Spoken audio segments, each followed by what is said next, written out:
aura beaucoup d'encouragement dans ces textes bibliques que nous venons d'entendre. On voit dans les situations difficiles l'assistance divine permanente. On pourrait parler de difficultés qui nous viennent de l'extérieur et des difficultés qui viennent de nous-mêmes. Et dans tous les cas, on entend cette phrase de Jésus qui nous rassure. Quand Jésus nous dit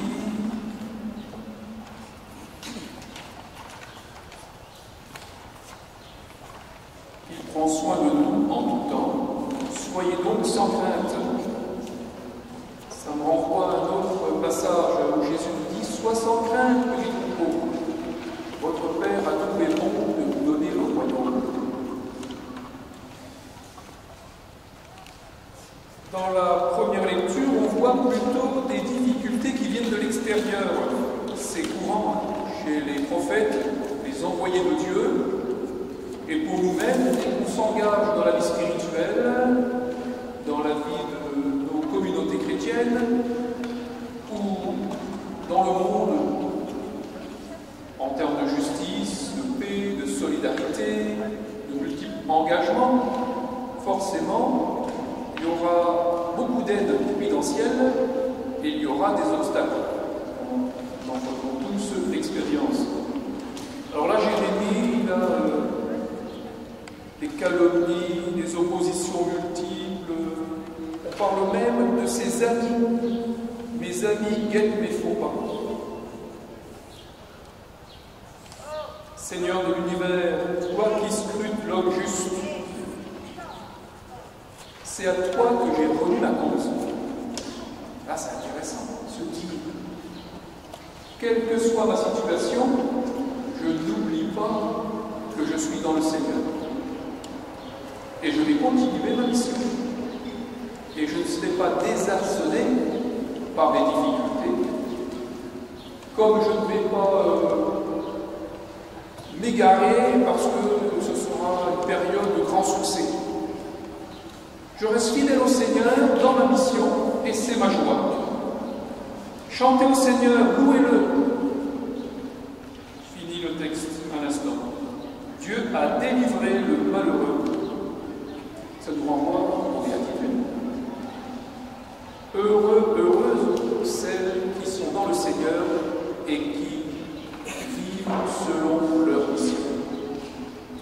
Un jour ça va, un jour c'est plus compliqué, un jour on m'applaudit, un jour je suis plutôt mal compris, voire rejeté. On m'a dit, et alors bon, on sourit, c'est facile à dire. On peut être vite désarçonné, mais le Seigneur nous remet. Confiance, ma fille, mon fils. Un verset qui m'accompagne régulièrement, c'est en Jean 5, verset 17. Jésus dit « Mon Père est toujours à l'œuvre et moi aussi. Et ce que je fais, c'est ce que le Père me donne de faire. Ce que je dis, c'est ce que le Père me dit de dire. Je ne suis pas venu pour faire ma volonté, mais la volonté de celui qui m'a envoyé. Et la volonté de celui qui m'a envoyé, c'est que je ne perde aucun de ceux et celles que le Père m'a donné. » Donc on se remet dans le Christ. Et je ne vais pas partir de mes réalités, mais je vais partir de l'action divine qui agit sans cesse. Je la vois à certains moments, à d'autres moments c'est plus obscur.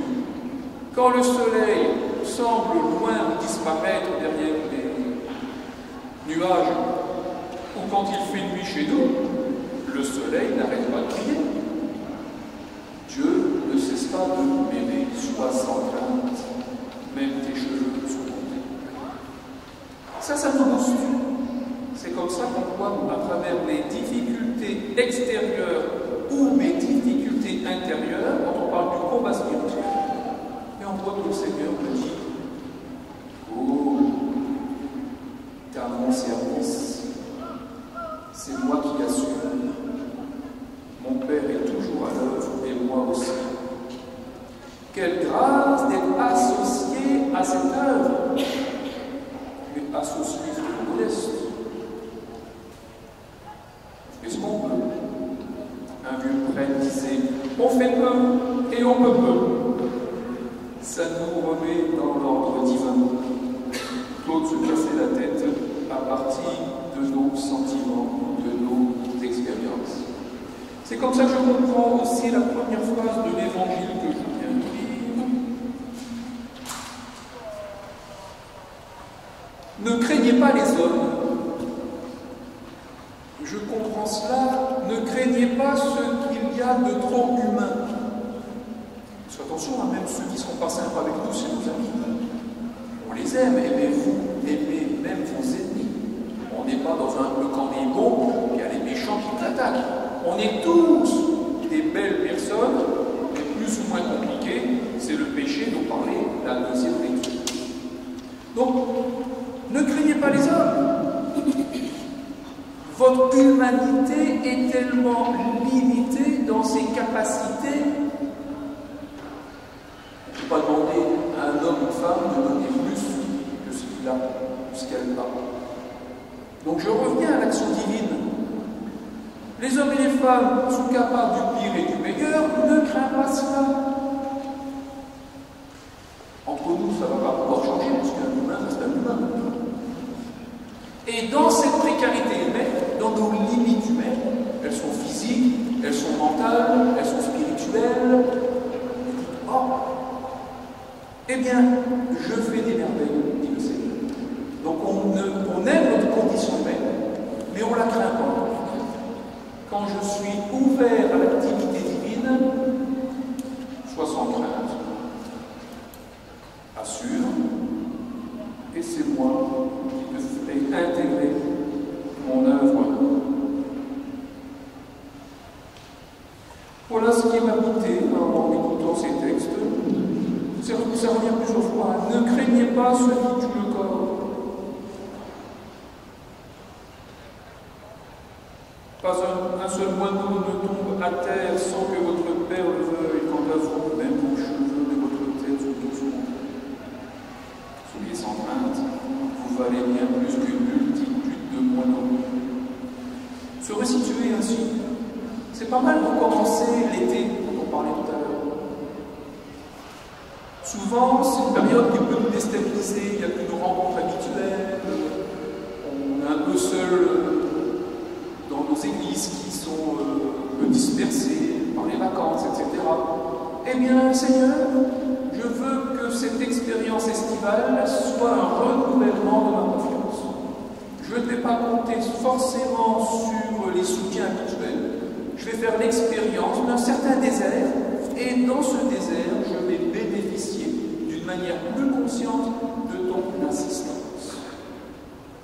C'est aussi l'occasion pour plusieurs de faire des retraites, de faire des camps bibliques, chacun a ses activités, et là on se ressource.